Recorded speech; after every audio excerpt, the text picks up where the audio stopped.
হরে কৃষ্ণ। আজকে আমরা প্রাতঃস্নানের মাহাত্ম্য সম্পর্কে আলোচনা করব। মাঘ মাসে কি করবেন।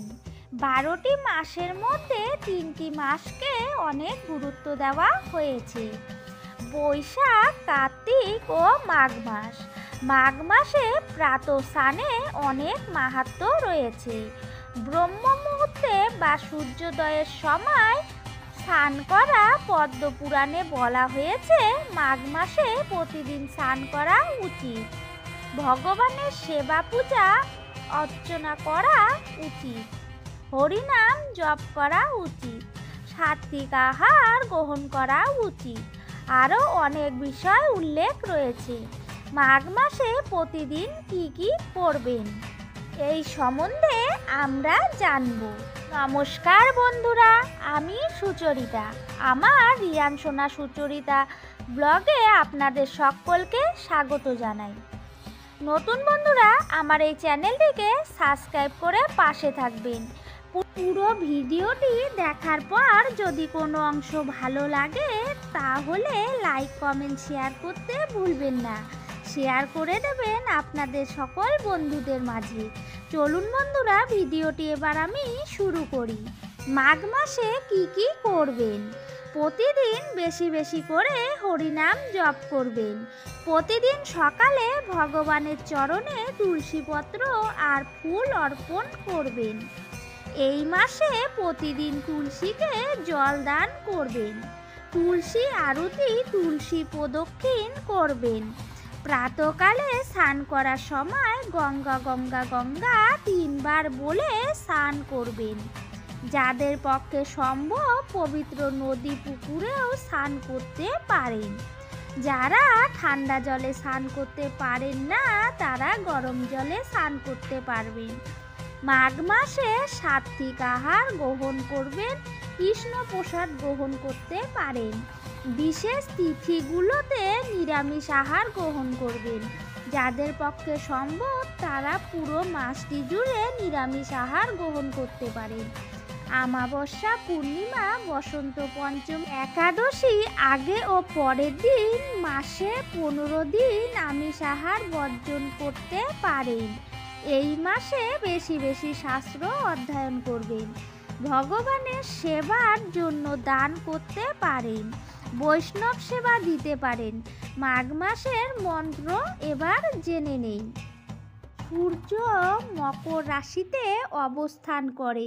মকর রাশিতে অবস্থান কালে সেই সময় আমরা প্রাতঃস্নান করব। সেই কারণে মন্ত্রটি হচ্ছে, হে অচ্যুত, হে গোবিন্দ, হে মাধব, আমি মাঘ মাসে মকর রাশিস্থ দিবাকরে স্নান করিতেছি।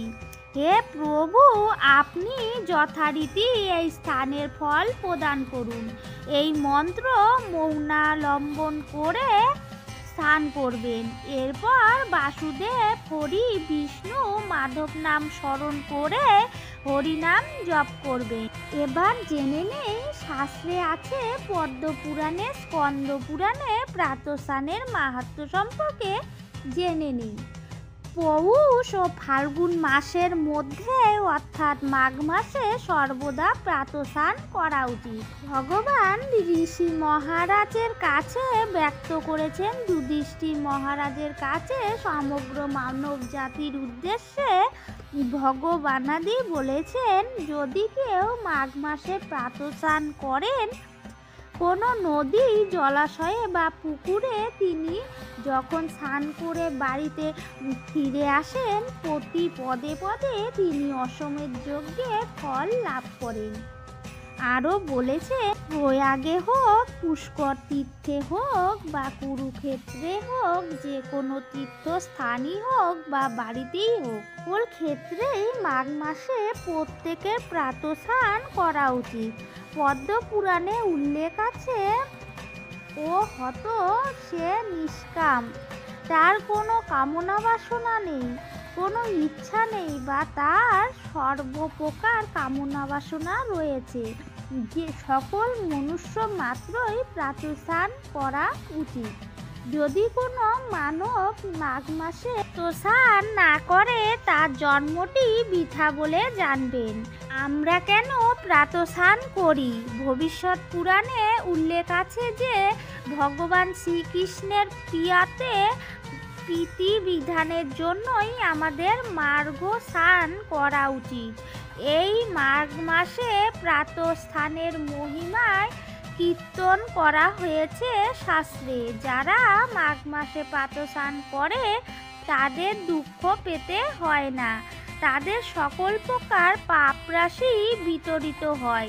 স্কন্দ পুরাণে ব্রহ্মা নারদ সংবাদে উল্লেখ আছে যে সকল মানুষ সংযত চিত্তে ব্রতরত হয়ে মার্গব্রত পালন করেন এবং তারা যদি প্রাতঃস্নান করেন এবং তারা শ্রদ্ধা যুক্ত হয়ে ভগবানের সেবা পূজা আদি করেন, তারা তিলক বন্দিত গোলকধাম বৈকুণ্ঠ প্রাপ্ত হন।